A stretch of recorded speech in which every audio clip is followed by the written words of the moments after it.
On Global TV News Express, court grants human rights lawyer Dele Farotimi 30 million naira bail.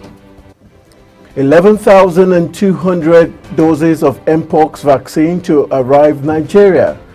In Business, Security and Exchange Commission mandates public companies to publish financial statements online. On the foreign scene, pupil dies in stabbing attack at Croatia school. And in sports, ex-boxing world title holder Terry Jacob dies at the age of 59. Hello and welcome to all our viewers in Nigeria and around the world to News Express on Global Television. Coming to you live from the nation's capital, Abuja, I am Anthony Momodio. A quick reminder that Global Television is on DSTV channel 365 and free to air on Niconsat. The Inspector General of Police, Kayode Egbetukun, has announced the official unveiling of the MPF Insurance Co. Limited, recognizing the indispensable role of police officers in maintaining national security. The IG added that the MPFL Insurance Co. Limited, a groundbreaking initiative designed to safeguard the welfare of police personnel while extending comprehensive insurance services to the general public, aims to provide robust financial protection and support for officers.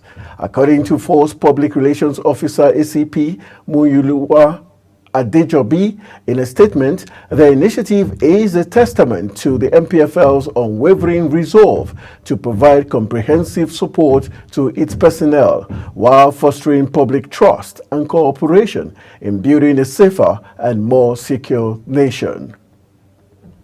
The Public Relations Officer of the Nigerian Police Force, Olumuyiwa Adejobi, has described the act of raining direct curses on individuals online as a criminal offense punishable under the law. According to Adejobi, such an act is cyberbullying, which goes beyond the freedom of expression or criticism, just as he emphasized that such behavior constitutes cyberbullying and is a punishable offense in a post on X.com. Adejobi stated that the act of targeting someone with harsh and abusive language online goes beyond the realm of freedom of expression or criticism. Human rights lawyer Dele Farotimi has been granted 30 million naira bail by a magistrate court in Ekiti State. Farotimi's bail comes after the magistrate Abayomi Adeosun had at the last sitting reserved ruling till December 20th on the bail application and ordered that the activist be remanded in prison. During the court proceedings, Farotimi pleaded not guilty to the 14-count charge preferred against him by the police. At the hearing of the bail application, Magistrate Abayomi Adeosun ruled in favor of Farotimi's bail request, stipulating that the bail conditions included 2 responsible sureties and required Farotimi to surrender his international passport to the court. Additionally, he was instructed not to grant media interviews while the case was ongoing. Farotimi is being prosecuted before a chief magistrate court in Ado-Ekiti for allegedly defaming a senior advocate of Nigeria, Afe Babalola. President of the Nigerian Bar Association, Mazi Afam Osigwe, SAN, has urged Nigerian universities and other educational institutions to innovate by embracing information and communication technology or go into extinction. The MBA boss gave the task while delivering the convocation lecture at Thursday's 53rd University of Nigeria in Nsukka ceremony. He lamented that the Nigerian educational system had yet to fully embrace innovative ICT changes, especially in teaching, learning, and research. Katsina State Governor Diko Rada has applauded the joint air and ground operation for a raid on the established bandit camps at Bichi Hill. Recall that the air component of Operation Fasten Yama and troops of the 17th Brigade of the Nigerian Army, Katsina State, carried out their attacks against the notorious bandits kingpins Manure, Labi, and their cohorts on December 19, 2024, following credible intelligence revealing the establishment of a bandit camps around Bichi Hill, which had intensified banditry activities in Dam Musa, Safana, and Kankara local government areas of the state. This was contained in a statement signed by the Commissioner for Internal Security and Home Affairs, Dr. Nasir Muazu. The governor noted that the successful operations followed an intelligence report of the daredevils' activities in and around the areas.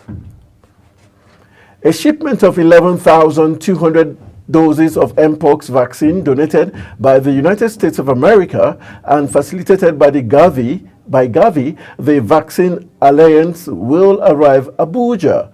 This, according to Gavi on its website, follows agreement signed in November by Gavi to facilitate the donation of 305,000 doses of Mpox vaccine to support the global and continental response.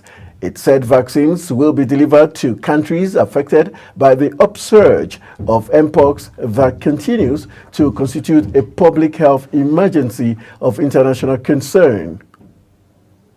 And still in the news, Ekiti State Governor Biodun Oyebanji has expressed excitement over the Nigerian Civil Aviation Authority approval of the Ekiti Agro-Allied International Cargo Airport. The governor disclosed that following the NCAA's approval, the Ekiti Airport will from January be open to landing by private jets. He stated this when he paid a thank you visit to elder statesman and founder of Afe Babalola University Ado-Ekiti, Chief Afe Babalola SAN, for his vital support during the construction of the Ekiti Agro-Allied International Cargo Airport, requesting further assistance from the elder statesman to secure full commercial flight operation status for the airport. And moving to Lagos State, the Lagos State Governor Babajide Sanwo-Olu has performed the groundbreaking for the redevelopment of the Ije Police Barracks in Obalende, which will deliver 2,200 modern housing units for police officers and their families.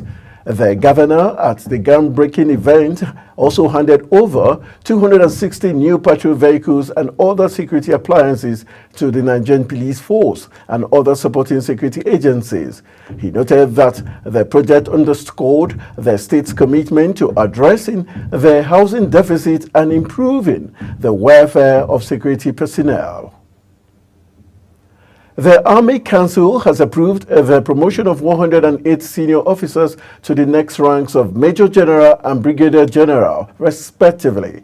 A statement by the Army spokesman, Major General Onyema Nwachukwu, said 35 Brigadier Generals have been promoted to the rank of Major General, while 73 colonels have also been elevated to the rank of Brigadier General accordingly.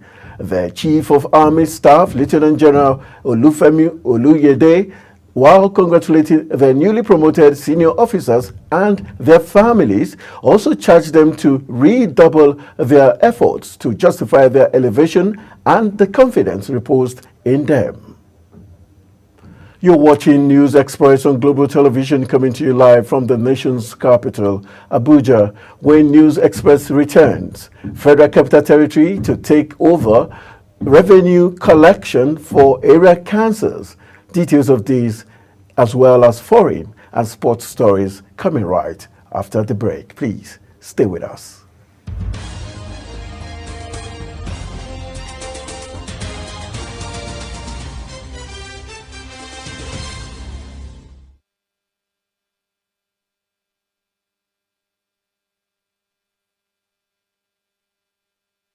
Welcome back from the break-in business. Exporters and stakeholders have raised concerns about the difficulties of trading within Africa.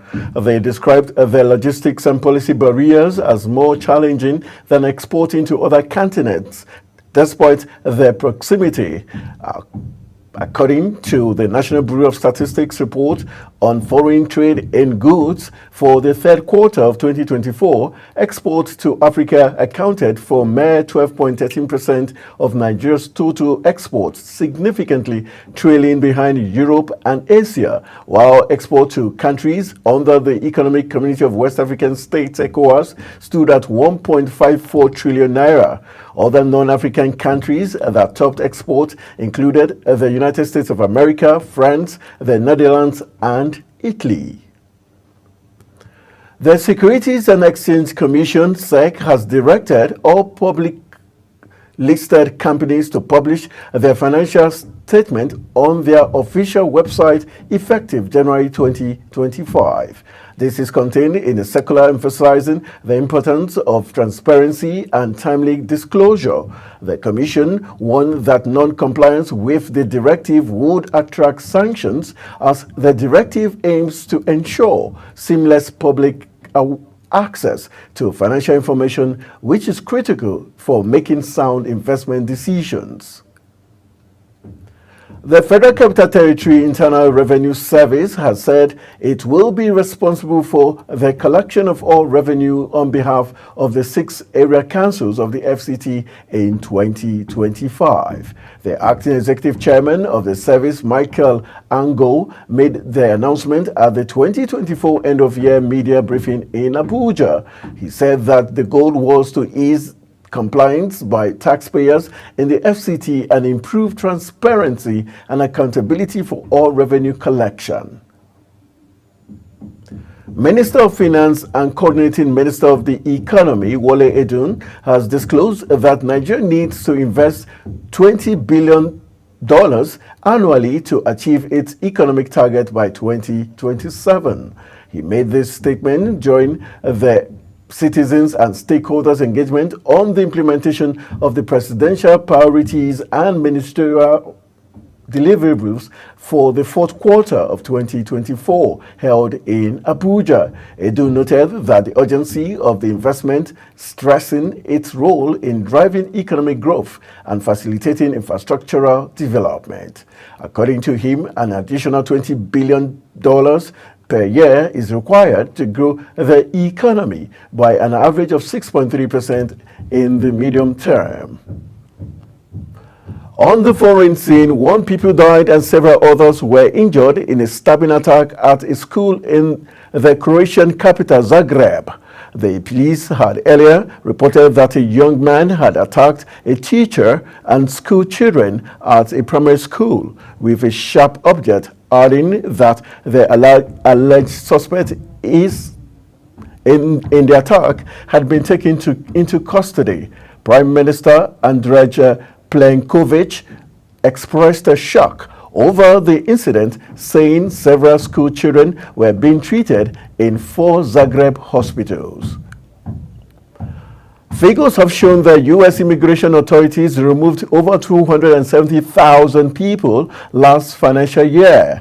This comes weeks before Donald Trump takes office, threatening to deport millions of migrants. The tally of removals is the final annual report under President Joe Biden and is higher than at any time in the last decade, including during Trump's first term as president. Immigration and Customs Enforcement said in its report that the bulk of those forced to leave the United States had crossed the southern border illegally. Malaysia's cabinet has agreed to a proposal to launch a new search for Malaysian airline flight MH370, which disappeared mysteriously 10 years ago. The Transport Minister, Anthony Loke, said the government on December 13 agreed in principle to accept the proposal from Ocean Infinity, a company based in the United Kingdom, to proceed with the search in a new area estimated at 15,000 square kilometers in the southern Indian Ocean.